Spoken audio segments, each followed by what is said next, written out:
Salut la compagnie, je suis contente de vous revoir. Je sais que j'ai posté une vidéo la semaine dernière, mais en fait, je suis partie en vacances il y a 15 jours et j'avais tout pré-filmé avant de partir. Donc il y a, je pense, au moins 3 semaines. Et c'est pour ça qu'il n'y avait pas de vidéo hier, parce que j'ai pensé à tout filmer ce qui serait pendant mes vacances. Mais j'ai pas pensé au retour de vacances, que le dimanche soir, j'aurais pas le temps de filmer, mettre en ligne et tout ça. Bref. Donc nous sommes mardi, exceptionnellement, c'est quand même les top et flop, parce que j'avais envie de le faire.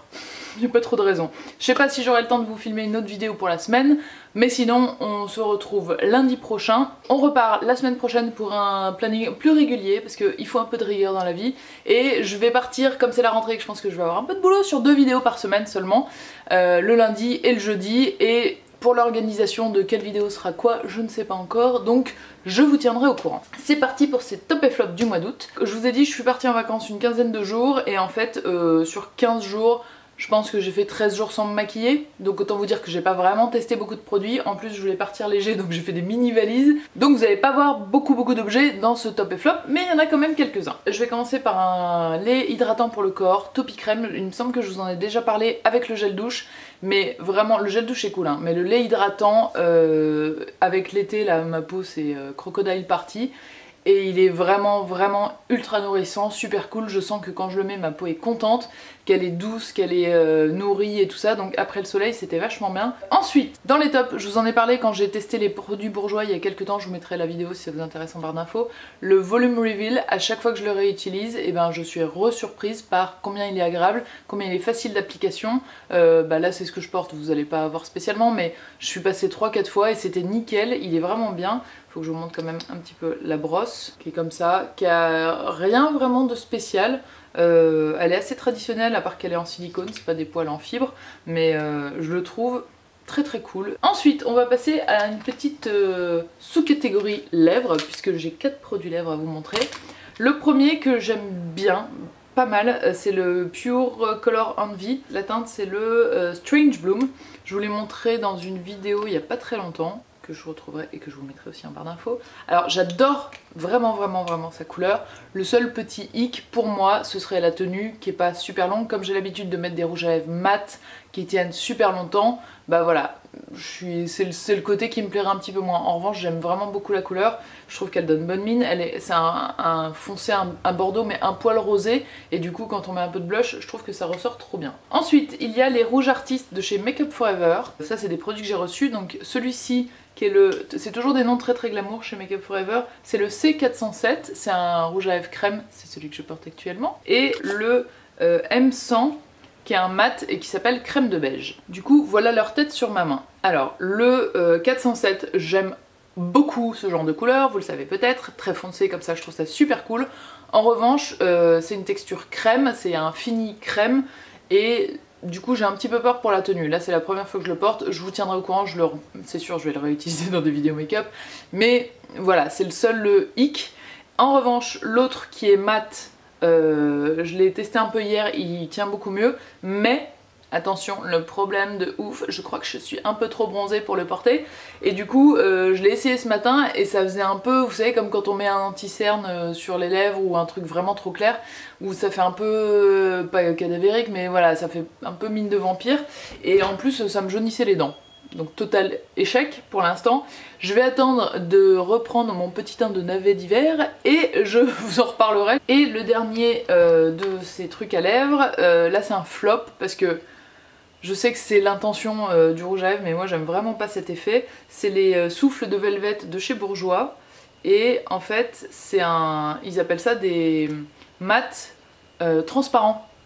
Et du coup en fait moi j'ai l'impression quand je le mets on dirait que j'ai pas fini l'application de mon rouge à lèvres, ou que j'ai mis du rouge à lèvres il y a 5 heures et que j'ai pas fait de retouche depuis. Vous voyez ce que je veux dire?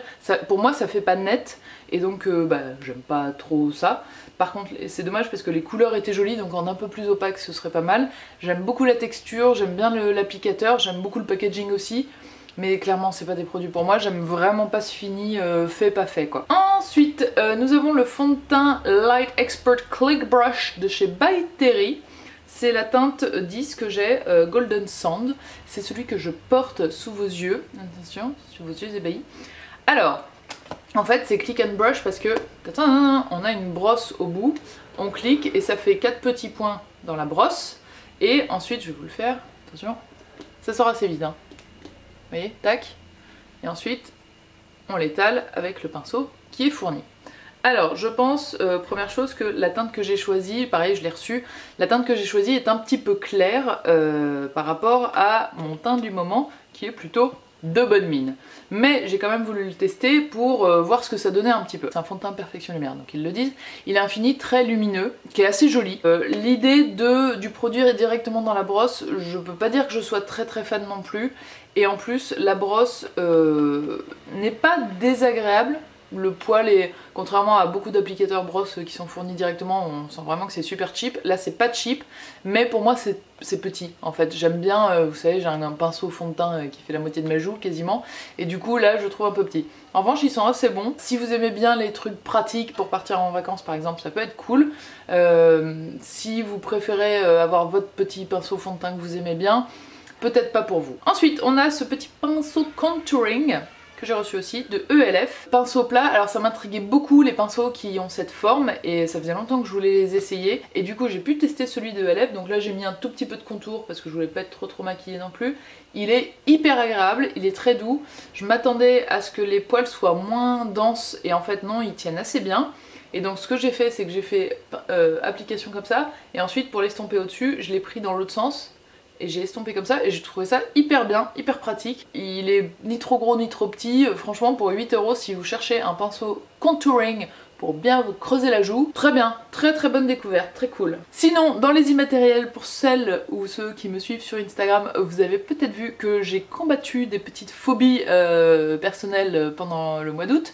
Notamment, je suis un peu claustro, j'ai fait de la plongée sous-marine 5 minutes, 10 minutes, je suis descendue à 2 mètres. Donc on peut pas dire vraiment que j'ai fait de la plongée sous-marine, mais j'ai enfilé toute la combi, c'était ça le pire en fait. Respirer dans le machin, en fait, ça fait pas très peur dans les bouteilles. C'est plus enfiler la combi, avoir la cagoule, on sait qu'on a 27 fermetures si on veut s'enlever, ça c'est un petit peu stressant. C'était bien, mais j'ai un peu flippé, les moniteurs ont été super gentils, mais je suis assez fière de moi. Et la deuxième chose, c'est que j'ai sauté en parapente, et alors là, vraiment...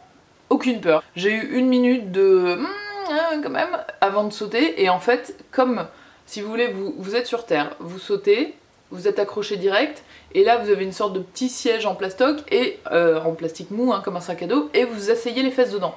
Donc en fait tout le saut vous êtes assis comme si vous étiez un peu dans une chaise de camping ou un truc supra confortable et vous regardez le paysage. Donc c'est plutôt cool. Donc je suis hyper contente de l'avoir fait. C'est pas un truc où je me dis c'était tellement génial que j'ai envie de le refaire, mais je l'ai fait et j'ai pas flippé et ça je suis plutôt fière de moi. J'ai fait un atterrissage catastrophique où elle m'a dit cours et puis tu te poses quasiment debout. Bon j'ai couru, le truc c'est que je faisais aussi 30 cm de plus que celle qui me dirigeait qui était derrière moi. Donc j'ai couru, je pense que mes pieds ont touché trop tôt le sol et je me suis vautrée, genre oui, le pivert avec le nez enfoncé dans le sol. Mais c'est pas grave. Et enfin, la dernière chose, et là c'est vous que je remercie, n'est-ce pas? Nous avons passé au début du mois d'août la barre des 50 000 abonnés sur ma chaîne. La petite danse des 50 000, la petite danse des 50 000. Donc je vous envoie un énorme bisou, un énorme merci et bah voilà, ça me fait plaisir que vous kiffiez avec moi, c'est cool et vraiment c'est du bon kiff, donc merci. Et d'ailleurs je voulais saluer, il y a la Octoly en fait, vous le voyez peut-être souvent dans les barres d'infos, c'est une plateforme qui met en lien les marques et les youtubeurs ou youtubeuses, ça peut être beauté mais ça peut être autre chose, c'est notamment grâce à eux que j'ai eu les trucs Make Up Forever ou le pinceau ELF. Et du coup ils sont trop mignons, ils m'ont envoyé un petit cadre de félicitations pour les 50 000 abonnés à mon nom et tout, trop joli. Il me semble que les boutons YouTube c'est à partir de 100 000 et du coup ils m'ont mis genre mais 50 000 ça se fait quand même. Donc je trouve ça joli, donc voilà, je voulais leur faire un petit clin d'œil. Donc merci, je vais pas vous le dire 50 000 fois mais ça me touche énormément, ça me fait super plaisir. Vos commentaires sont à 99,99999% super adorables, super gentils. Voilà, un grand merci quoi. On va s'arrêter là-dessus. J'espère que tout va bien, que le mois d'août s'est bien passé, que vous allez faire une bonne rentrée. Je vous embrasse fort et je vous dis à lundi. Ciao.